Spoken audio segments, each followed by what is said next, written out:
Welcome to స్వదేశీ news. కేంద్ర ప్రభుత్వం జీఎస్టీ విధింపు అంశాలపై స్పష్టతనిచ్చింది.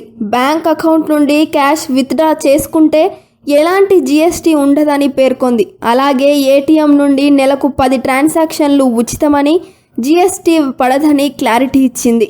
అంతేకాకుండా ప్రీ ప్యాక్డ్ ఫుడ్ ఐటమ్స్పై 5% జీఎస్టీ విధింపు అంశంపై స్పష్టతనిచ్చింది. అన్ని రాష్ట్రాలు ఈ ట్యాక్స్ విధింపునకు అంగీకారం తెలియజేశాయని వివరణిచ్చింది. కేంద్ర ఆర్థిక మంత్రి నిర్మలా సీతారామన్ కీలక నిర్ణయాన్ని వెల్లడించారు. GST has not increased the burden on families.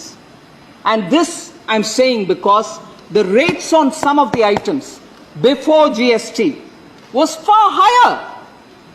And let me list out: tooth powder 17% pre-GST, now it's 12%. Hair oil 29.3% pre-GST, 18% under GST. Toothpaste 29.3 pre-GST, 18 under GST. Soap 29.3 under pre-GST, 18% under GST. Footwear, which is more than 1,000 rupees, 21%. GST is 18%.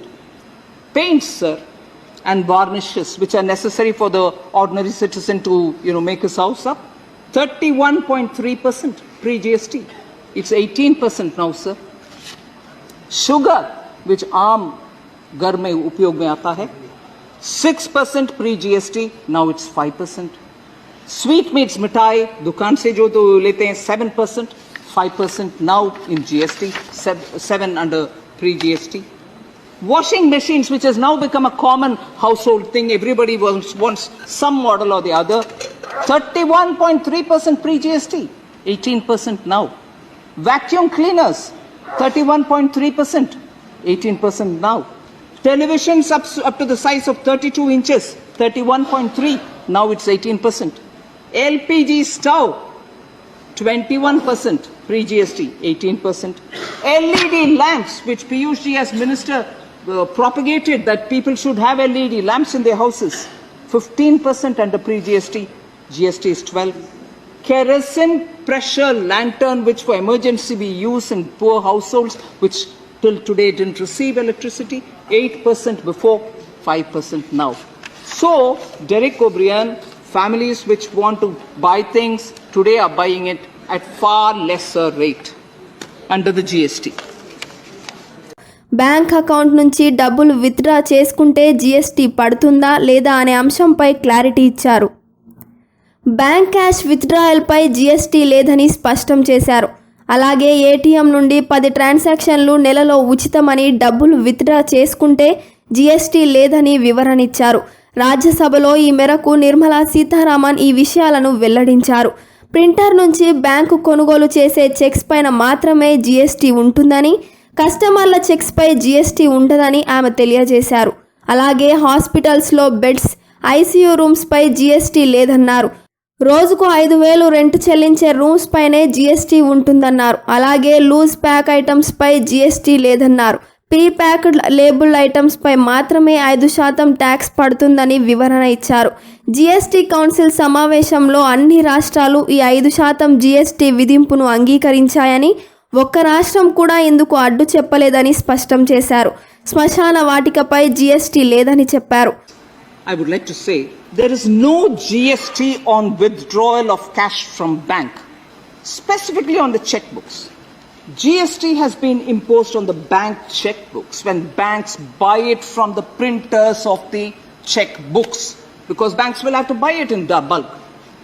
And from them, when they obtain it, because banks don't print their checkbooks, they buy it and from the printers, and the printers, after all for the paper, after all for the machine, after all for many other things that they have and the services that they are paying GST for those inputs with which they manufacture the checkbook and supply to the banks. So for them, there is a tax GST because they already are paying input tax for many of these items. So the stream till the consumer, because it's a consumption-based tax, will have to keep settling tax dues at every level. So that is what is before you, Honorable Member Karim. So I want you to kindly take into cognizance that as regards the consumer or the bank client who takes the money, withdraws the money, there is no charge on him. It is a bank which purchases from the printer for whom there is a GST. Otherwise, the bank will end up having to the printer will end up with at a lesser cost he gives the banks, and the input tax credits will get accumulated. And I elaborate on the fact that the bank, when you go withdraw cash, 5 free transactions from your own bank's ATM and 5 from an ATM of a different bank you can draw without any charge. They are free transactions, so 10 in total. And in 3 banks, I think transactions are limited to 3 and not 5 because in 6 metro cities there are difficulties, and instead of 5 they give for 3. However, for small, no frills, basic saving bank deposit accounts, which are what the common small and middle class families use, they are still permitted to 5 free transactions even in metro cities. So 5 plus 5, 10 transactions in a month is totally free when you draw it from your ATM. So let's please not be led by misinformation. భారత ఆర్థిక వ్యవస్థ మూలాలు బలంగా ఉన్నాయని నిర్మలా సీతారామన్ పేర్కొన్నారు. ఇతర దేశాలు, అభివృద్ధి చెందిన దేశాలలో ఉన్న పరిస్థితితో పోలిస్తే భారత ఆర్థిక వ్యవస్థ ఖచ్చితంగా చాలా మెరుగ్గా ఉందన్నారు. రూపాయి పతనం కాలేదని అన్నారు. అమెరికా డాలర్తో పోలిస్తే, ఇతర దేశాల కరెన్సీతో పోలిస్తే భారత్ కరెన్సీ మెరుగైన స్థానంలోనే ఉందని వివరించారు. ఇతర దేశాల కరెన్సీతో పోలిస్తే ఇండియన్ రూపాయి బలపడిందని తెలిపారు. భారత్ ఆర్థిక మాధ్యమంలో జారుకోదని, స్ట్రాంగ్ ఫినిష్ భయాలు లేవని నిర్మలా సీతారామన్ స్పష్టం చేశారు. కాగా అమెరికాలో ఇప్పటికే ఆర్థిక మాంద్యం ప్రారంభమైందని చాలామంది భావిస్తున్నారు. ఎందుకంటే తొలి త్రైమాసికంలో జీడిపి 1.6% తగ్గింది. అలాగే రెండో త్రైమాసికంలో జీడిపి 0.9% క్షీణించింది. దీని ప్రకారం చూస్తూ టెక్నికల్గా అమెరికా ఆర్థిక మాంద్యమం చిక్కుకుంటోంది. ఇకపోతే జూలై నెలలో జీఎస్టీ వసూళ్లు ఏకంగా 28% పెరిగాయి. 1.49 లక్షల కోట్లుగా నమోదైంది. There is no question of India getting into recession or stagflation. Adirji, you please be assured there is no question of us getting into either a stagflation or, like the US, they may say technical recession, whatever. Sir, a Bloomberg survey which was done by economists, sir, has said that 0 probability of India slipping into recession. So it's not just me saying, there is 0 probability of India slipping into recession, even though there are several major economies who are in substantial risky positions of getting into recession.